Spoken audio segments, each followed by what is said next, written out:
The witch killer couple was seen kissing in court today, live in front of all America. They thought she could be the right hand of God. The victims, at least 14 people. They claimed everyone they had killed were witches. The couple labeled the San Francisco witch killer, saying they had a list of targeted celebrities and political figures, including President Ronald Reagan. Evil doesn't create. Good is creative, and evil is like a parasite or a leech.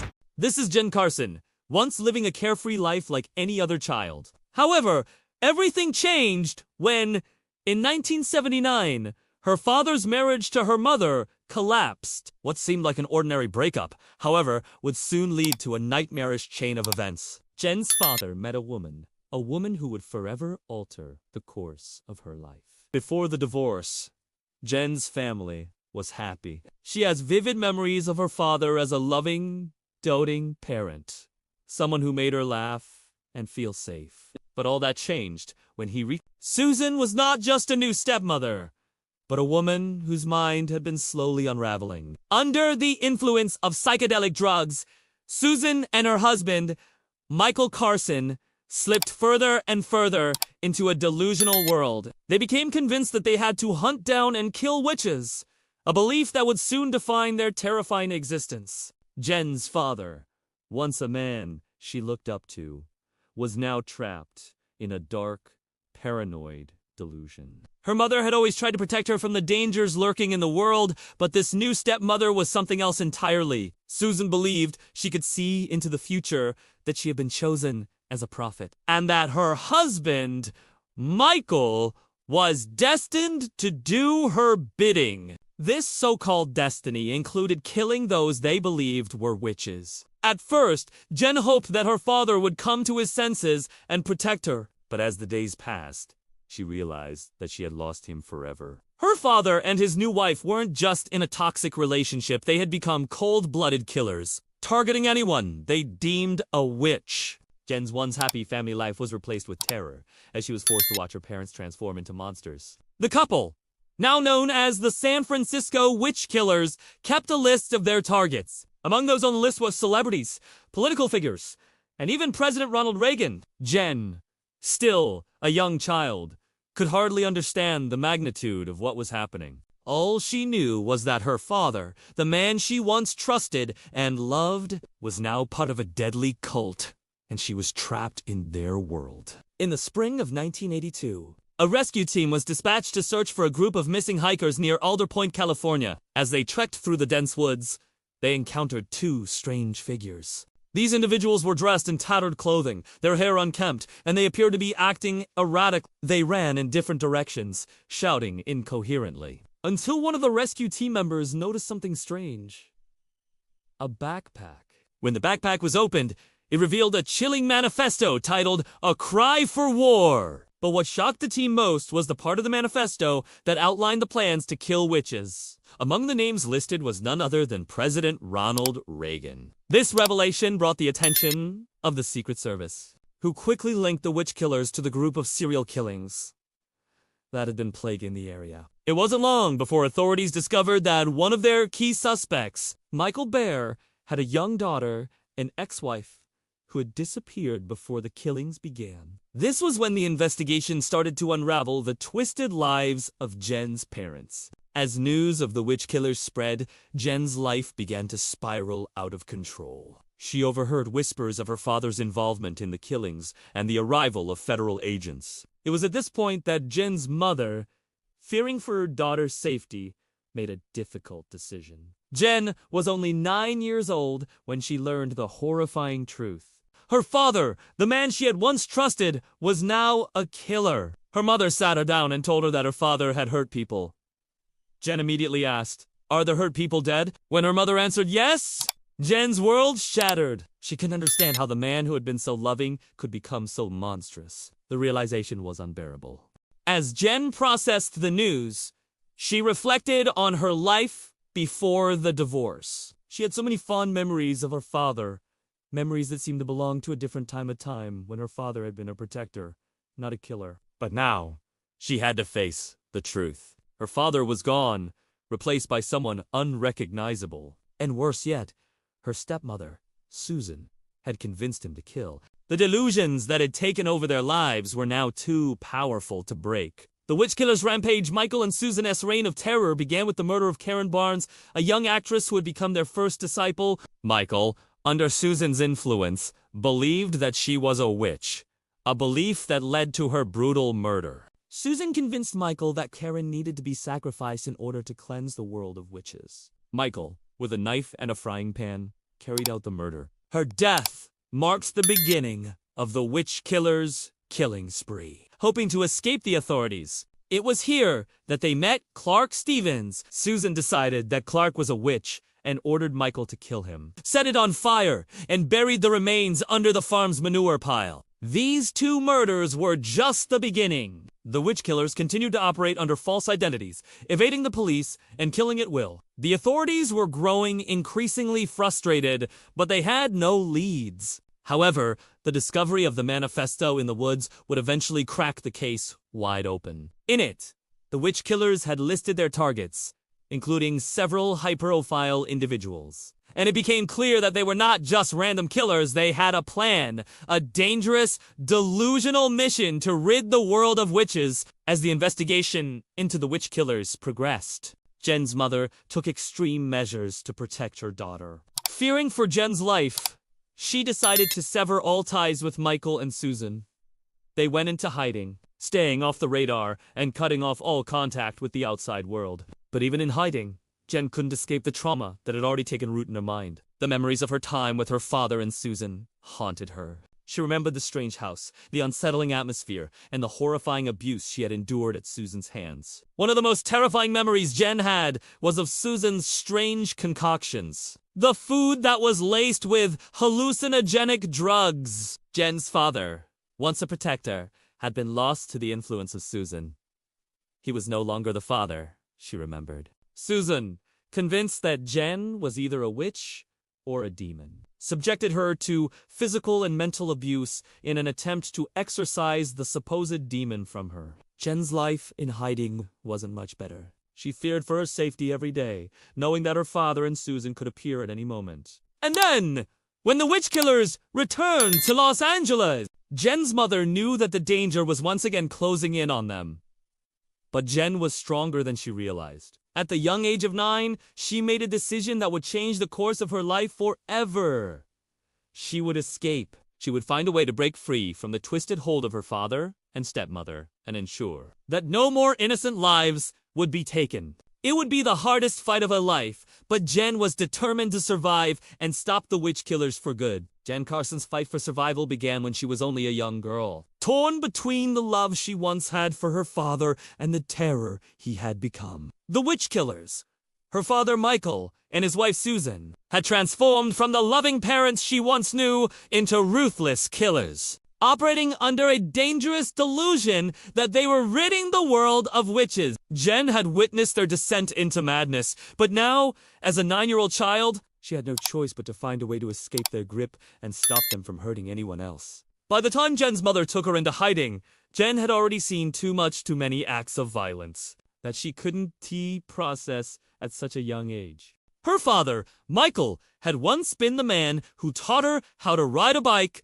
the man who played catch with her in the backyard, but the man who returned to her life after marrying Susan was unrecognizable, under the influence of drugs and delusions. Michael had abandoned his role as a protector and had become an instrument of violence. He believed that he was doing God's will, killing those who were marked as witches. Susan, his new wife, was the driving force behind these delusions. She claimed to have psychic abilities, a belief that was amplified by her constant use of psychedelic substances. Together, they created a world where anyone they deemed a witch was marked for death. The pair's warped views were not just confined to their private lives. They began to act on these beliefs, murdering anyone they saw as a threat to their supposed mission. For Jenn, this was not just a nightmare, it was her reality. The abuse she endured under Susan's control was both physical and psychological. Susan had convinced herself that Jenn was a demon, a force of evil that needed to be purged from the world. The abuse Jenn suffered at Susan's hands was not just a result of anger, but a twisted belief in her role as a prophet. Susan saw herself as the righteous leader, and Jenn was merely a casualty of her delusions. Jen's mother knew that she couldn't keep her daughter safe while the witch killers were still at large. She made the difficult decision to sever all ties with Michael and Susan, taking Jenn into hiding. They moved from place to place, always on the run, always fearful that one day the witch killers would find them. But even in hiding, Jenn could never escape the horror of what she had witnessed. Her father was no longer the man she had known, anyone who threatened their delusional world. As their reign of terror continued, more bodies were discovered, each one bearing the unmistakable signs of violence and rage. The murders were often brutal, committed with no remorse. Michael and Susan saw their actions as justified, even righteous. The murder of Clark Stevens, a worker at the marijuana farm in Northern California, was particularly shocking. Clark had angered Susan with his opinions on how to properly cultivate the marijuana plants. To Susan and Michael, this was enough reason to kill him. Susan declared Clark a witch, and Michael, ever obedient to his prophet, took matters into his own hands. He shot Clark in the head and then set his body on fire, burying the remains under the farm's manure pile. At this point, Michael and Susan had become completely untouchable, operating under false names and hiding their true identities. The police had no leads, and the witch killers managed to evade capture. But as their violence escalated, they left behind a trail of evidence that would eventually lead investigators to them. The manifesto they left behind, with its chilling references to their mission to kill witches and their targets, including high-profile figures like President Ronald Reagan, gave the authorities their first real lead. The discovery of the manifesto was a turning point in the investigation. It confirmed that the witch killers were not just random criminals, they were part of a larger, twisted ideology. The police and Secret Service now had a target on their backs. The search for Michael and Susan intensified. But their ability to stay hidden for so long was a testament to their cunning and their unwavering belief in their delusions. Jenn's life in hiding was not without its own set of challenges. While her mother did everything in her power to protect her, Jenn was still haunted by the memories of her time with Michael and Susan. The trauma of witnessing the murders, the abuse, and the constant fear left deep scars on her young mind. Jenn's once happy childhood had been replaced with a constant sense of danger. She lived in fear that one day, Michael and Susan would find them, that the nightmare would start all over again. During this time, Jenn began to grapple with her own feelings of guilt. She loved her father, even though he was no longer the man she had once known. But the more she learned about the murders he had committed, the more Jenn began to fear for herself. What if she was like him? What if the same darkness that had consumed her father was in her, too? This fear would stay with her for years, even as she grew older and tried to move on with her life. As Jenn entered her teenage years, she struggled with depression and anxiety. The weight of her father's crimes was too much to bear. She often thought of herself as broken, as someone who was destined to follow in her father's footsteps. She lived in constant fear that one day she would lose control and hurt someone just like her father had. These feelings led Jenn to sleep with knives and scissors under her pillow, convinced that she was a danger to herself and others. But despite the darkness that loomed over her, Jenn was determined to break free from the past. She knew that she couldn't let her father's actions define her. She couldn't let the fear consume her. Jenn made a promise to herself that she would never become the person her father was. She would survive, and she would find a way to move on. In 1982, after months of being on the run, Michael and Susan returned to Los Angeles. They believed that they could continue their mission, that they could still cleanse the world of witches. But Jenn's mother knew that trouble would soon follow. She had spent years hiding from Michael and Susan, but now they were back. Her worst fear had come true. As the witch killers made their way back to Los Angeles, they were unaware that the authorities were closing in on them. The Secret Service had already linked them to the murders, and the police were beginning to piece together the evidence. But Jenn and her mother were still in danger. The witch killers were dangerous, and they were relentless. Despite the growing threat, Jenn's mother tried to keep her safe. She knew that Michael and Susan were capable of anything. Jenn was the one thing they wanted their daughter, the one they had twisted and manipulated into their delusional world. But Jenn was no longer the frightened little girl who had been abused and controlled. She was strong, and she was determined to fight back. With the witch killers hot on their trail, Jen and her mother knew that they had to act fast. They couldn't stay in hiding forever. But Jenn had a plan. She knew that she couldn't stay a victim any longer. She would take control of her own life and fight back. Jenn's plan was Zen. Just about escaping her. Father S. influence it was about ending the reign of terror that Michael and Susan had caused. She had to stop them from hurting anyone else. She had to make sure that they would never be able to harm anyone again. This was Janice's chance to finally break free and stop the nightmare that had haunted her for so long. The gripping tale of Jenn Carson's survival and eventual triumph over the terrifying shadow of her father, Michael Carson, the witch killer, had taken many turns. After years of abuse, fear, and isolation, Jenn was finally ready to fight back, not just for her own freedom, but for all the victims of her father's horrific crimes. The battle wasn't over yet, and Jenn had a long road ahead to find peace, both with herself and with the traumatic history that had marked her life forever. In her early 20s, Jenn's life was still overshadowed by the events of her childhood. She struggled with her own mental health, constantly haunted by memories of the witch killers and the dark legacy of her father. Despite the progress she had made in rebuilding her life, Jenn still carried a burden, feeling of guilt that she had somehow inherited the darkness that defined her father. Her depression and self-doubt were compounded by nightmares and the constant reminder that she was the daughter of a serial killer. But it was this very darkness that eventually motivated Jenn to take action. She knew she could no longer hide from the truth of who her father was. To find closure, Jenn realized she had to confront him directly.